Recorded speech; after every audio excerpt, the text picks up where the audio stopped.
Okay, so in the previous segment we saw the difference between the two views, the Eulerian and the Lagrangian, and we decided that we will use the total derivative symbol for Lagrangian and partial for Eulerian. Okay, so the only means whenever we take time derivatives, so this has to be taken into account, it has to be thought about. Okay, and again, to just as a recap, so this is now f should also be properly defined, means it's a property of a fluid or whatever medium we are talking about, is such that it's a kind of density. Okay, mass density, it can be entropy density, but whatever it is, but it's a sort of density so that it can be carried along with the flow, whatever we are considering about. Okay, so such kind of a thing is getting represented by this f, and under that condition we are looking at them. And then if we say f to be that property, then this term is telling us that how that property is changing with respect to time for a given portion of fluid, okay, at any x at any time t, and this is telling us how that property is changing at a given x at any time t. Okay, so that is the difference clear. So so here we are talking about a fluid, and when it is moving past that x location at time t, what is that rate of change, and this is at that. So yeah, so let's see. Then let's calculate this. So because it is actually changing with the proper fluid, so you can say that this will be, I'll do one thing. So I'll just say multiply with dt also, so that the change only we are talking about, and that will become your x plus dx, and instead of dx,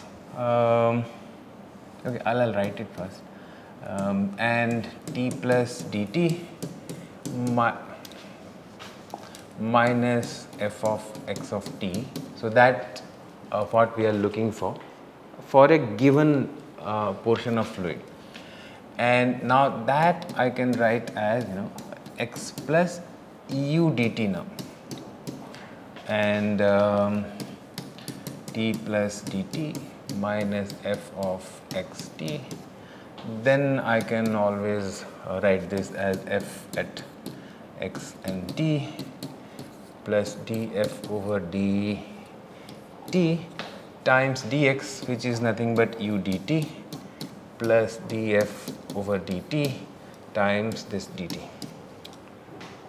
minus, anyways, that is there, xt.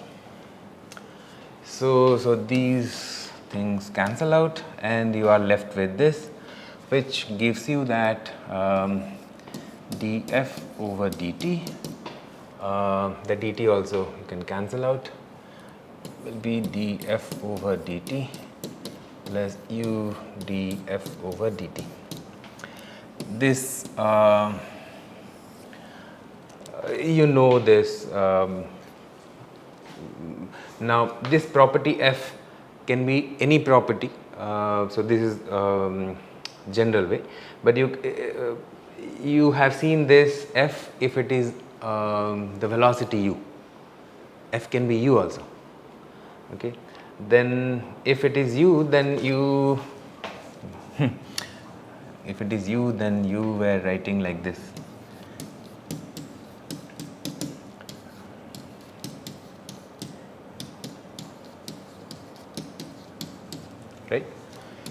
and you gave them some names. So this you called what? U was the velocity. So this is the total acceleration. This is the convective part. This is the temporal part, and this is the total acceleration. Right? So that's how you always wrote it. But now are you able to tell me what individual thing with respect to our discussion from the previous class? Now, not in terms of partial and total derivatives, but in terms of Eulerian and Lagrangian viewpoint. Which of them is the Eulerian viewpoint? We get that partial will always be our Eulerian viewpoint and total is always our Lagrangian. So that means this is our Lagrangian, this is your Eulerian, and as we discussed last time, so this is the actual thing which is happening. Okay, means I shouldn't say that this is actually happening. I should say in this way that, see, this is an acceleration, right? Because rate of change of so now this you can use in Newton's law directly, because force on that particle will be proportional or with a proportionality constant of mass. So this will be the acceleration. Okay, so that in that way I am saying that this is actually real, and these are like, you know, perceived or seen or whatever you can call it. And then so in fact I like to write this in not in this form but in this form.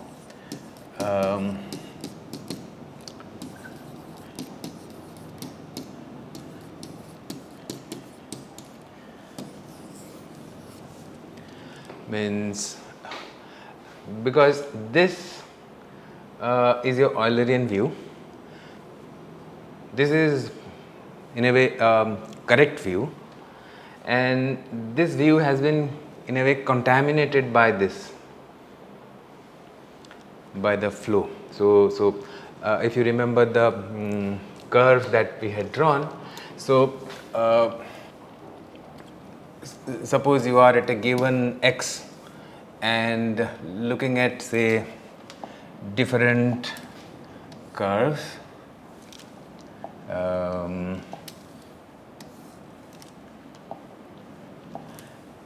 say like that, then the slopes here, if these curves are representing the displacement, then these slopes are giving you the velocities, that is the u's. So and by sitting at a given location, you are actually seeing these slopes, how they are changing, and that you are calling as this, the rate of change of those slopes you are calling as this. But that is not what you can apply Newton's law on. You can, if you want to apply, you have to apply on a single curve.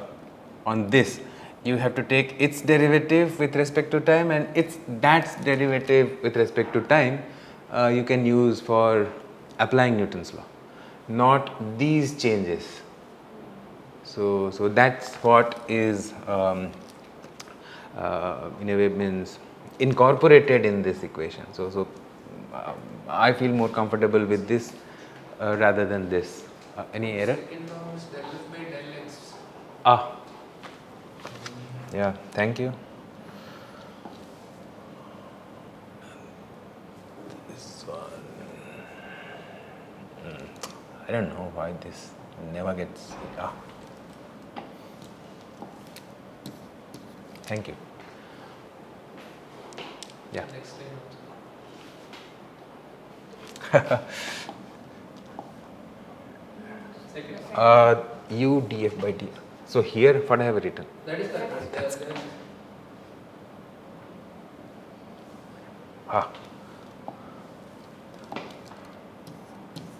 Yep. There it's good. Okay.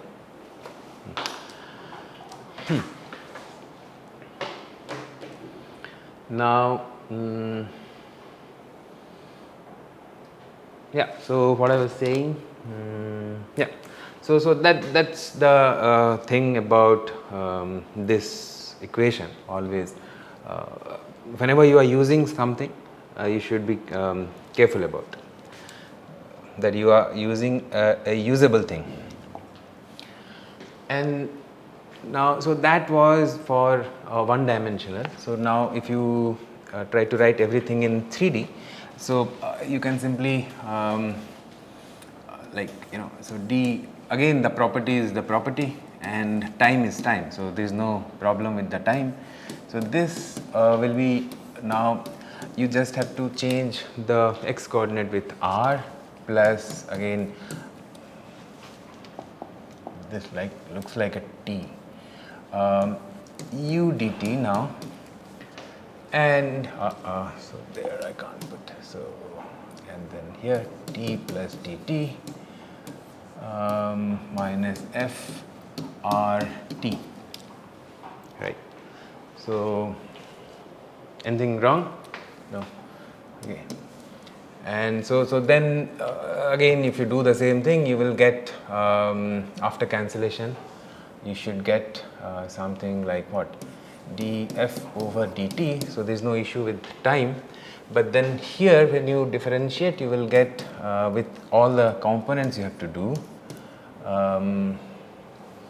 by dx, then ux dt plus df over dy uy dt plus df over dz uz dt.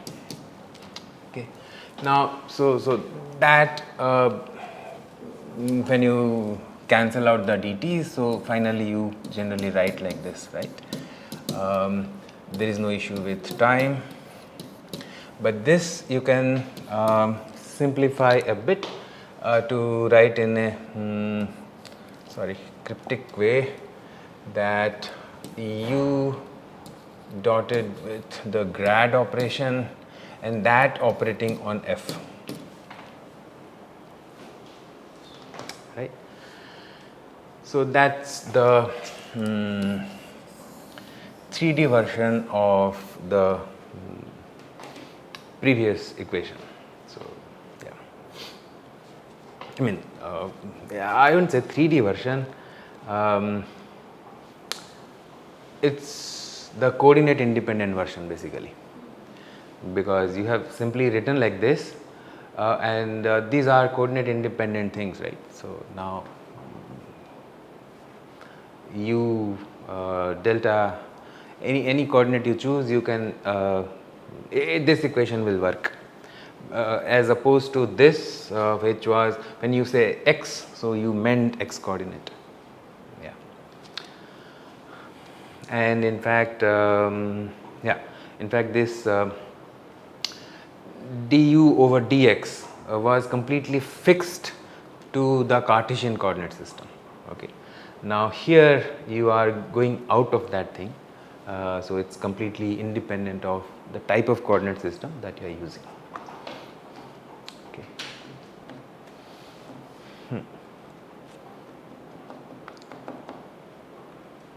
Okay.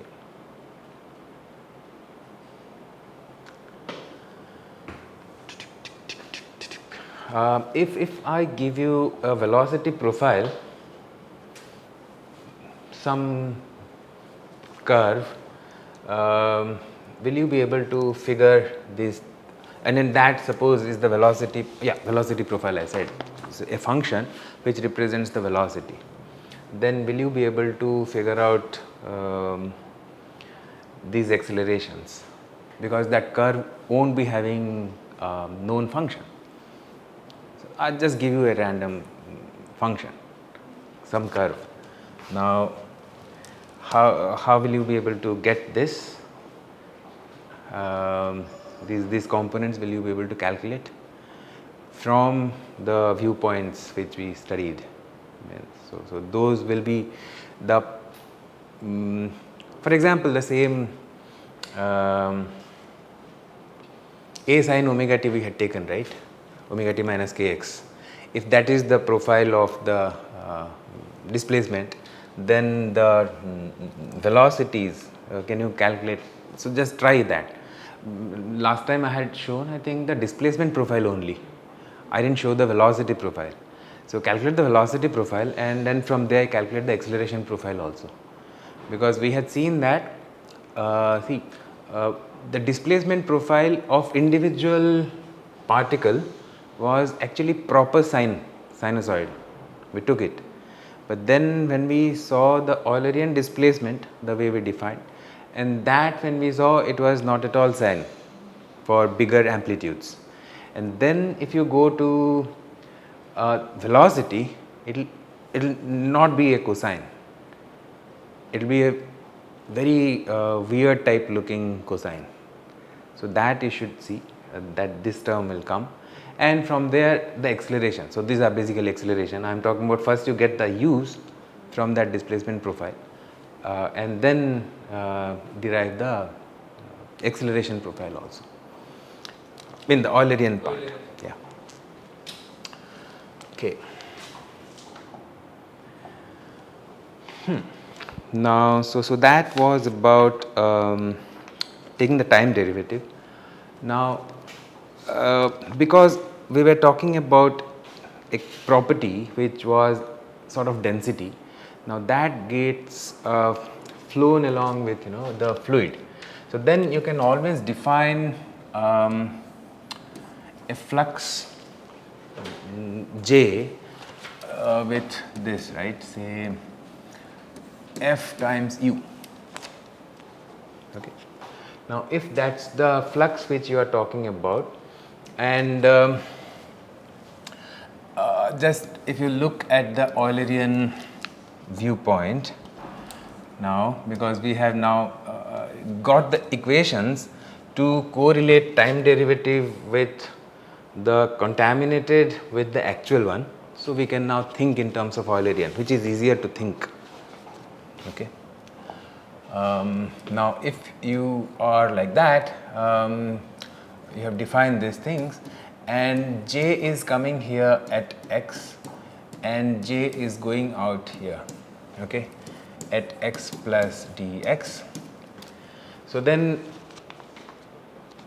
now inside this, the property which you are looking at, and then you can also define, say, a function q with that also can be a function of both x and t, at which the property is getting created, whatever that property f is. Okay. So that is getting created at this rate at this location, and a flux which has been defined like this is coming and going out. That means your change of that property over time inside this d x, if I say, right, suppose this is a unit area you have considered, so this is the total volume. Okay, you can write even that one here. So this is the whole volume, and this is the rate of total change. So that will be what? It's getting generated at the rate q, and something is going out like j at x plus dx, and something is coming in, so j at x. Okay. So that basically which gives you into dx. Yeah. Fine. Something, I think here also dx must be there, because q is per unit volume it is giving you. So total increment should be q dx, isn't it, times 1 anyways. So here also q dx. So that means now you are getting, say, d. Should it be df by dt or partial df by dt?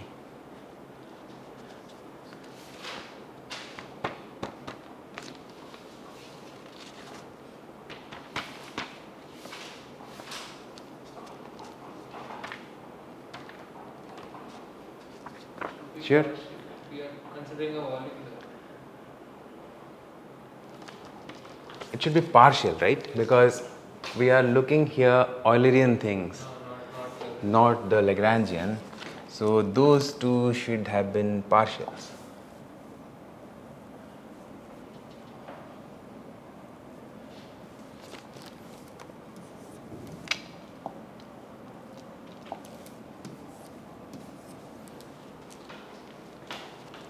So then here, yeah. So what you are getting is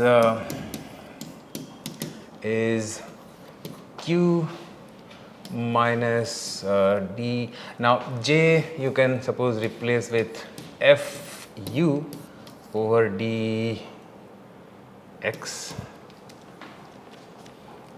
So then what will you get? Q minus F du over dx minus u df over dx, right? And then you can think of this much. If you bring to this side, then it will become Lagrangian. Okay, so then yeah, you can write it as a, where do I? Okay, I'll write it here. So df over dt is equal to q minus f over d over dx. Okay. Yeah. Is that fine? Okay. So this again we did in 1D.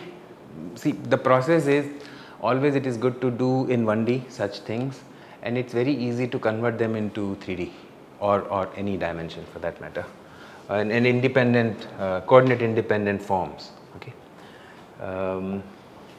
Now if you do that, what would you get? Say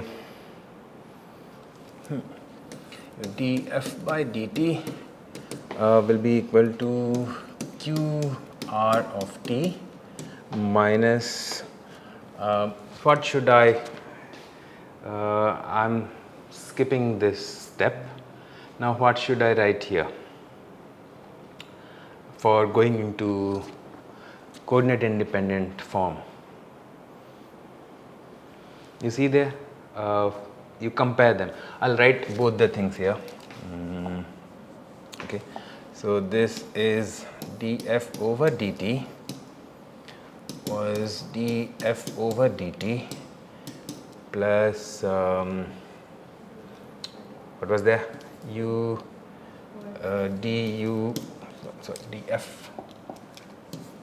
over dx, right? So from here you came here, and so now what would you do to go from here to that thing? And also think in terms of the actual physical situation, what's happening. See, this part was what? When you calculated this,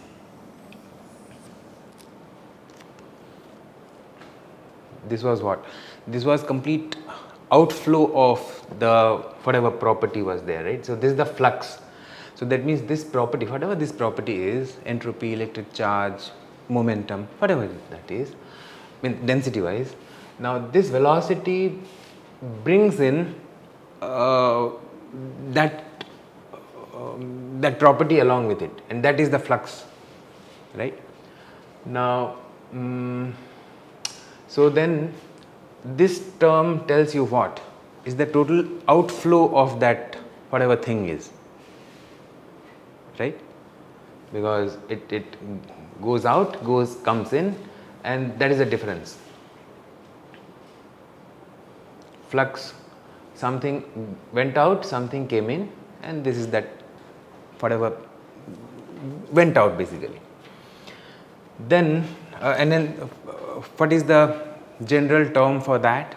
To the net flow per unit volume, sort of.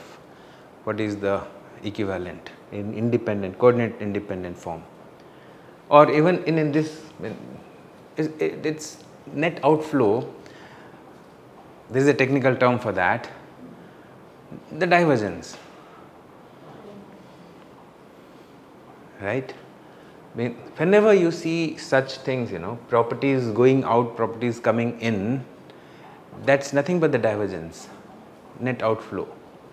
Okay, and that's how you can directly write it there. Okay, because there are two ways to look at that. Whenever you see a scalar being differentiated with respect to distance or spatial gradient like that of a scalar, you just have to convert into a gradient. But when a vector component, it's not a vector, right? It's a vector component. When that gets differentiated, you should do the divergence. So that's the whole conversion story. So now what would you get? Yeah. So divergence of J, right? And you have here QRT minus that you can put as of FU, right?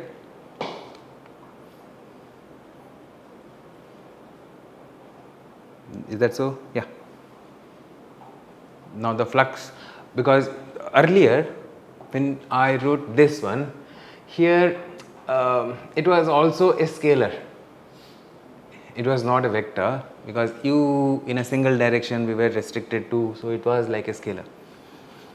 But here it's a vector, so you now have the whole thing again, RT minus what, F times divergence of u minus u grad of F, right? Again, just see this. If you bring it here, again you are seeing the Lagrangian changes, right? So Q minus F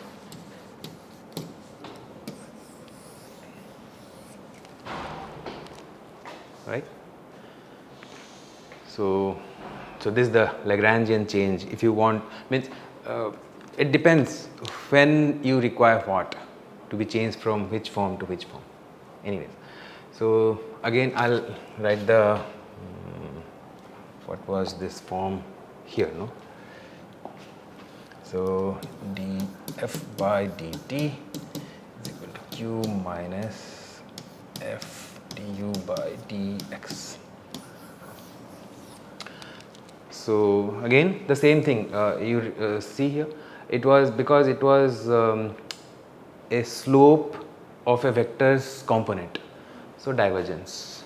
So that's a general conversion thing which you can think of. Okay, so I think we'll stop here for this segment and we will see next.